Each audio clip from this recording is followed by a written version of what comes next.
اهلا بيكم يا جماعه، احنا قناه معاكم من اي كي ريفيو. نوكيا رجع بقوه. سامسونج النوت 8 بدا يتسرب عنه بعض المعلومات، والسامسونج اس 8 بلس والاس 8 العادي بدا يظهر فيهم مشاكل ممكن تهدد سامسونج. دي مواضيع حلقات النهارده من اي كي توك.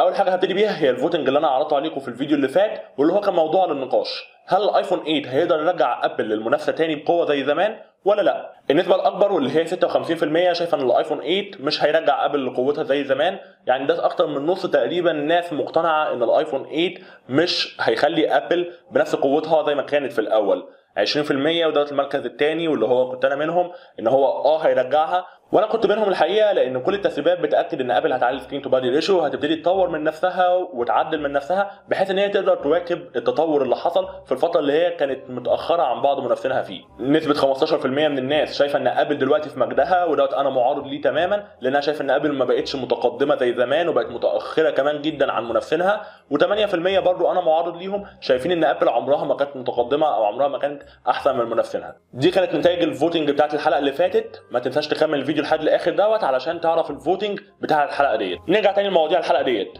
بدانا نعرف بعض المعلومات عن النوكيا 9. صوره للتصميم بتاعه اتسرب وموضحه ان هو هيجي بشاشه 3 دي او ايدج زي اللي عاملاها سامسونج، وسكرين تو بادي ريشيو عاليه جدا برضه زي اللي عاملاها سامسونج في الاس 8 والاس 8 بلس. ودي حاجه كويسه لان معناه ان النوكيا ناويه ترجع منافسه للشركات الثانيه، مش متاخره عنهم من ناحيه الديزاين او من ناحيه اي حاجه ثانيه. بالحديث عن الحاجات الثانيه واللي هي المواصفات، الجهاز هيجي بسناب دراجون 835 مع ادرينو 540، شاشه 5.5 انش، 6 جيجا بايت رام، 128 جيجا بايت ذاكره داخليه. الدول الكاميرا اللي ورا واحده فيهم هتبقى 22 ميجا بكسل والثانيه ما نعرفش هتبقى ايه نظامها بالظبط. الكاميرا الاماميه 12 ميجا بكسل مع بطاريه 3800 ملي امبير، والجهاز اي بي 68 يعني مضاد للميه. مواصفات زي ديت وتسريب زي اللي اتسرب، ده معناه ان نوكيا ناويه ترجع بقوه تاني. بالنسبه لسعر $700 برضو الجهاز يعتبر ممتاز جدا لانه ارخص من معظم منافسينه. الاس 8 نازل ب 750، الاس 8 بلس نازل ب $850. فالسعر بتاع الجهاز مقارنه بالمواصفات والديزاين اللي اتسرب والخامات اللي هي باينه ان هي قويه تاني زي ايام نوكيا زمان، ده معناها ان السعر ممتاز جدا. واخيرا في تسريب عن السامسونج نوت 8.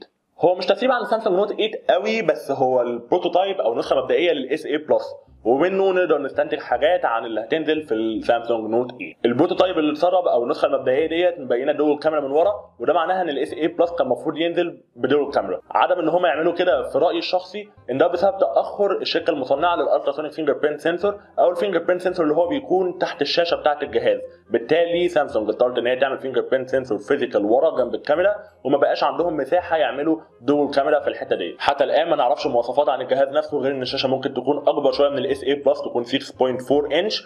اما مواصفات كالبروسيسور المستعمل او الرامات مش معروفه قوي، ولكن شخصيا مش متوقع ان هي تكون مختلفه، او على الاقل البروسيسور مش هيكون مختلف عن الاس 8 والاس 8 بلس بتاعه. بالحديث عن الاس 8 والاس 8 بلس، ظهر اول مشكله فيهم واللي هي بعض المستخدمين الشاشه بتاعتهم كان لونها احمر شويه. سامسونج طلعت بيان وقامت قالت ان انت ممكن تعدل الموضوع ده من السيتنجز وتلعب في التحكم بتاع الالوان اللي هو الار جي بي، الريد والجرين والبلو، بحيث انك تظبط الوان الشاشه. بعض اليوزرز لما عملوا الموضوع دوت الدنيا اتظبطت معاهم بالفعل، والبعض الثاني لا. سامسونج قالت ان هم يقدروا يروحوا لاقرب سيرفيس سنتر ليهم بحيث ان هم يحلوا المشكله ديت هناك. شخصيا شايف الموضوع بسيط وما فيش منه قلق، لانها ظهرت مشكله شبه ديت مع الاس 7 ايدج لما كانت الجناب بتاعته بيبقى لونها ازرق او بيظهر خطوط لونها بينك. المشكله ديت كانت مشكله عدد الناس قليل جدا، مش المعظم بتاع الجهاز او الاغلبيه بتاعه الجهاز.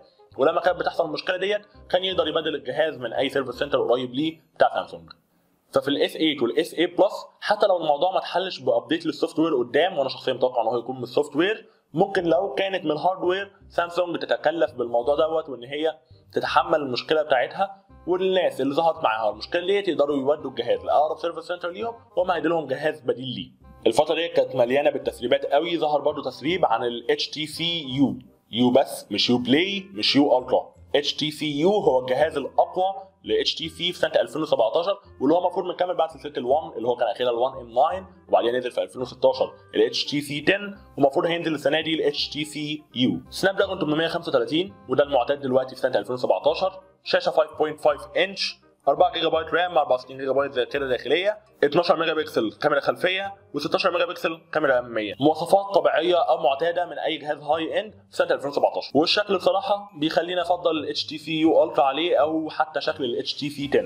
موضوع النقاش او الفوتنج بتاع الحلقه ديت، فلنفترض ان نوكيا نزلت النوكيا 9 بنفس سعر السامسونج اس 8 وانت قدامك تشتري واحد فيهم، هل هتفضل انك تشتري السامسونج اس 8 ولا النوكيا 9؟ هيظهر لك زرار تدوس عليه بحيث انك تقدر تجاوب على السؤال دوت، وبرضه هنتناقش فيه في الحلقه الجايه. كان معاكم احمد كمال من AK Talk، استنوني في الفيديو الجاي.